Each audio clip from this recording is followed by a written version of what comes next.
Olá, amigos e amigas, desculpa pelo atraso que estou lhe enviando provérbios da nossa peregrinação da sabedoria, mas é por conta de algumas dificuldades no dia de hoje, não deu como passar para vocês. Mas vamos começar. Capítulo 11, do versículo 1, começa dizendo a honestidade nos negócios. O nosso título hoje é Integridade, o caminho da vida. No versículo 1 diz: O Senhor repudia balanças desonestas, mas os pesos exatos lhe dão prazer.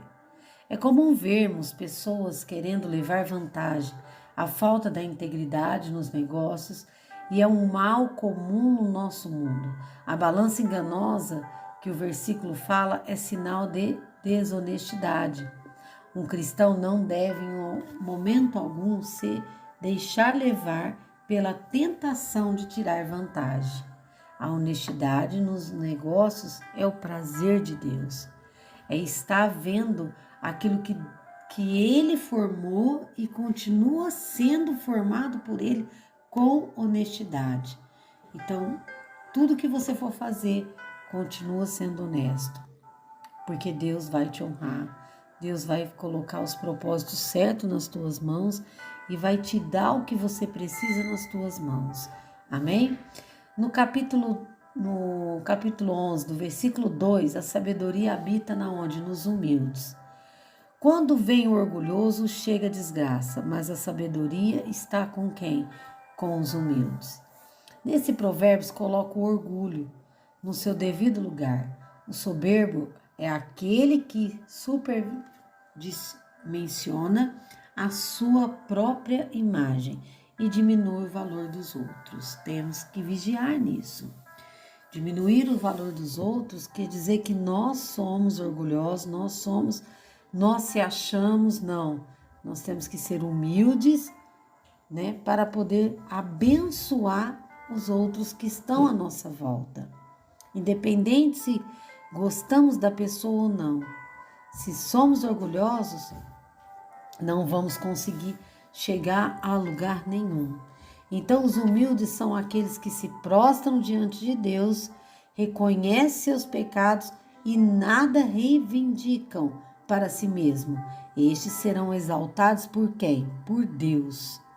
Então, nada vai para si próprio, mas sim vai para o próximo que o Senhor preparou.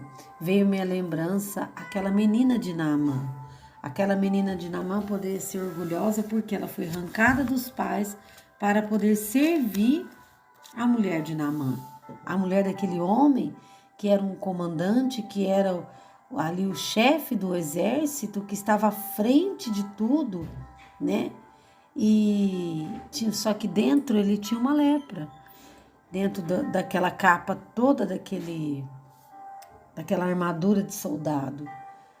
Mas aquela menina não olhou o que foi feito por ela, mas olhou o que poderia ajudar aquele homem. E foi um instrumento para vir a cura. É isso que nós temos que ser. Fácil? Não é, mas temos que ser. Amém?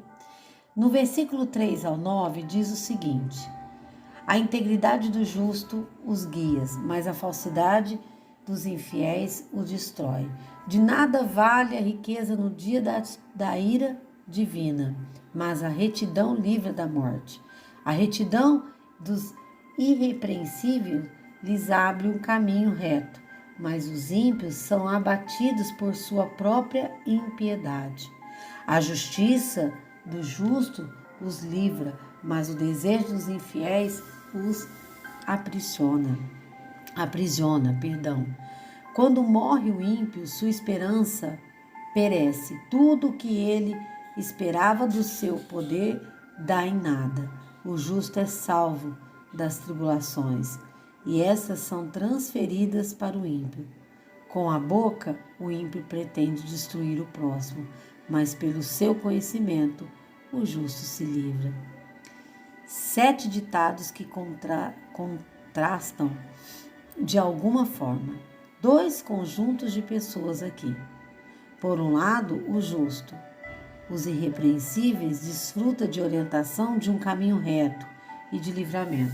Por outro, os infiéis, os ímpios, aqueles que escolhem a destruição, são aprisionados pelos seus desejos, se metem em tribulação. O que Salomão apresenta aqui para nós, que não é uma lista de pessoas boas ou más, mas um estudo aprofundado das coisas que edificam ou destrói uma pessoa. Nós temos que ter esse contraste, né? Temos que ter esse conhecimento para que nós não venhamos ser o quê? Infiéis, falsos, né? Para destruir outras pessoas. Precisamos vigiar nisso. Vamos no versículo 10 a 11, que o nosso título é Efeitos Sociais da Justiça. Quando os justos prosperam, da cidade exulta quando os ímpios perecem. Há quantos de alegria? Pela bênção do justo, a cidade é exaltada, mas pela boca do ímpio é destruída. Os justos são a alegria de uma cidade, mas o perverso, ele é o quê? Um pesadelo. Que coisa, hein? Precisamos para saber em que lado nós estamos. Quanto mais o justo floresce, mais a cidade é abençoada, pois na casa de um justo habita a bênção de Deus. Uma cidade nunca é verdadeiramente forte se o povo que nela habita está rendido ao pecado e à devassidão. Você está fazendo a diferença no lugar em que mora? Você está fazendo a diferença na onde você convive? Sua vida tem sido fonte de alegria para os que estão perto de você? Medite nisso, nessas perguntas que eu estou deixando para você, tá bom? Versículo do 12 ao 13. O amor ao próximo, o homem que não tem juízo, ridiculariza o seu próximo, mas o que tem entendimento refreia a língua. Quem muito fala trai a confidência, mas quem merece confiança guarda o segredo. O modo mais enganador de sentir sábio é sentir superior às outras pessoas. É comum observarmos pessoas que desprezam o seu próximo pelos motivos mais fúteis possível. Isso também inclui aí o orgulho, viu? Desprezar é ridicularizar o próximo, é uma insensatez. O nosso papel aqui nessa terra não é humilhar pessoas, nem nos omitir quando elas precisam de socorro. Na sua função é honrar e proteger quem está perto de nós. Não bisbilhotar e inventar boatos. O amor ao próximo é a evidência do nosso amor de quem? De Deus. Amém? Então nós temos que vigiar para que nós não nos queremos enganar se achando que nós somos melhores e que tá bom. Não, isso é pecado. Precisamos entender o que é pecado dessa forma. Então a nossa função qualquer é honrar e proteger, como eu já disse, quem está perto de nós. Amém? Versículo 14. Governo tolo, povo sofredor. A Bíblia diz no versículo 14, sem diretrizes a nação cai. O que salva é ter muitos o quê? Conselheiros. Quando o justo, gente, governa o povo, é abençoado. Quando a verdade e o temor de Deus se sentem no trono, a justiça floresce.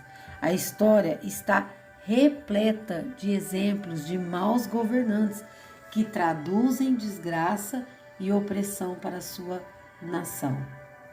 Ore pelos seus governantes, mas esteja atento em nome de quem que eles falam.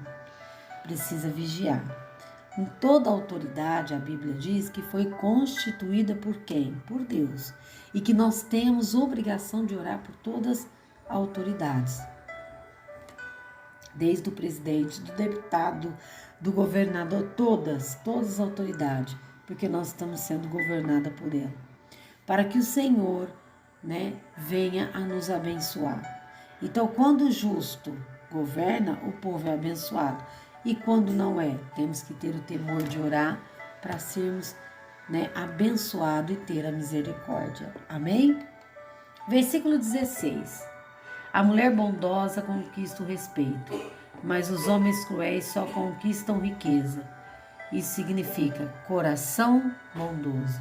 Esse versículo apresenta um contraste entre a mulher de coração bondoso e os homens cruéis. Ambos conquistam coisas. O coração bondoso conquista respeito. Os homens cruéis, por pensarem somente neles, conquistam o quê? Riquezas. Talvez muitas pessoas digam que preferem riqueza do que respeito. Mas para Deus, o que importa é quem promove a sua glória. Com que você, preste atenção, com que você está se preocupando com as riquezas ou a bondade? Medite nisso. Versículo 17 a 19 diz, sofrendo as consequências. Quem faz bem aos outros, a si mesmo faz. O homem cruel causa o seu próprio mal. O ímpio recebe salários enganosos, mas quem semeia retidão colhe segura recompensa. Quem permanece na justiça viverá, mas quem sai em busca do mal corre para a morte. Vou dizer uma coisa para vocês. As consequências sobre os dois caminhos da vida são contraste mais uma vez. Porém, sobre a ótica dos efeitos sobre a própria pessoa. A bondade é o melhor investimento que alguém pode fazer. A Bíblia diz que quem planta, colhe. O homem sempre colherá com fartura o que semear no campo do outro. É preciso estar sempre atento. Amém? O que estamos plantando, pois depois nós vamos fazer o quê? Nós vamos colher. Amém? Glória a Deus, até aí tudo sob controle. Qualquer dúvida, me procurem que vamos tirar as dúvidas. Versículo do 20 ao 21, a justiça será feita. O Senhor detesta os perversos de coração, mas os de conduta irrepreensível dão-lhe prazer. E seja certo de que os ímpios não ficarão sem castigo, mas os justos serão o quê? Poupados. Glória a Deus. É impossível praticar o mal e ficar sem castigo. Muitas vezes o castigo pode não ser visto e até mesmo que nessa vida a recompensa do mal não seja paga. Porém, mesmo aqueles poucos que escapam do juízo humano, jamais escaparão do justo julgamento de Deus. Aqueles que buscam a Deus e confiam na sua graça, recebem perdão pelos seus pecados e são o quê? Justificados e poupados. Amém? Versículo 22.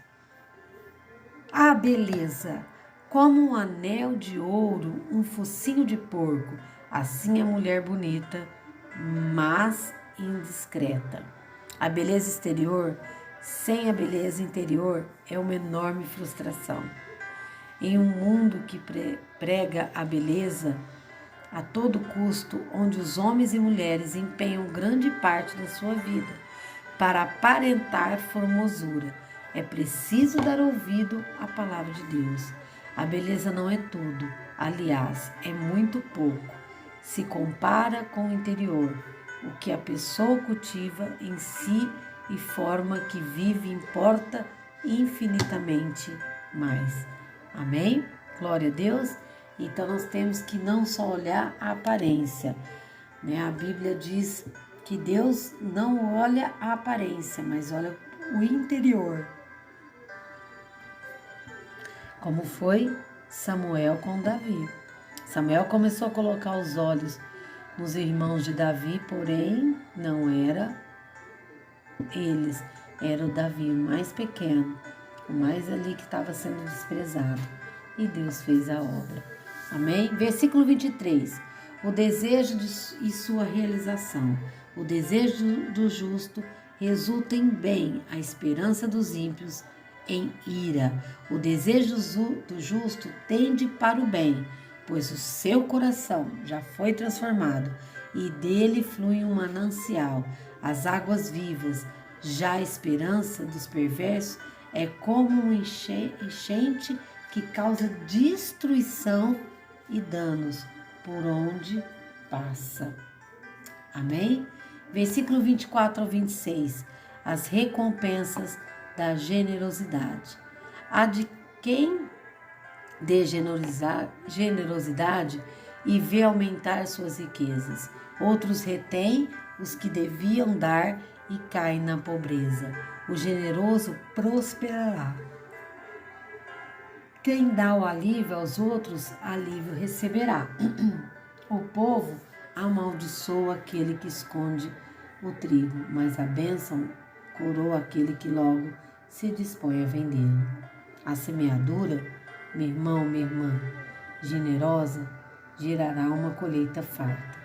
Assim também ocorre na vida do ser humano.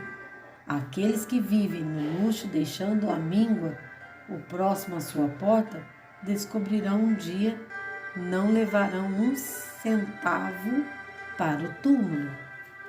Mas o que dão com generosidade são como semente bendita, que se multiplica e alimenta milhares.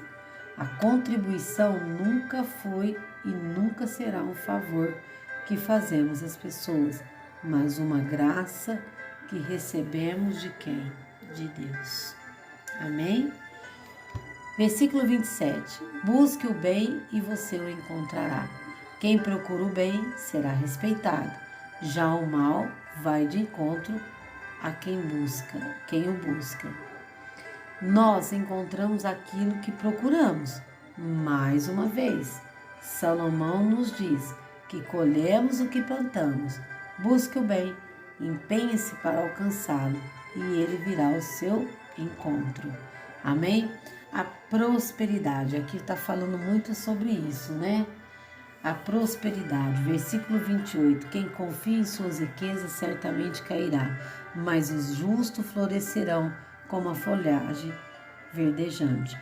O que significa, pastora? Confiar em riquezas é uma queda muito certa, porém os justos florescerão com folhagem, vão dar frutos naquilo que foi colocado para eles. Mesmo que a crise chegue, eles não perderão a sua força ou deixarão de dar o seu fruto. Por quê? Porque eles têm o temor, que é o princípio da sabedoria. Sem dúvida, é melhor ser um justo pobre do que um rico insensato, não é verdade? Versículo 29, cuide de sua casa. Quem causa problemas à sua família herderá somente vento. O insensato será servo do sábio. Esse versículo fala muito sobre quem causa problemas para a sua família. Essas pessoas herdarão somente quem? O vento, não vai herder nada. Você consegue segurar o vento? Não. Não colherão respeito ou gratidão dos seus familiares. Nada é mais perigoso do que destruir ou abdicar a própria família. Nossa casa deve ser a nossa prioridade, o primeiro território onde empenhamos nossa generosidade e amor. Amém?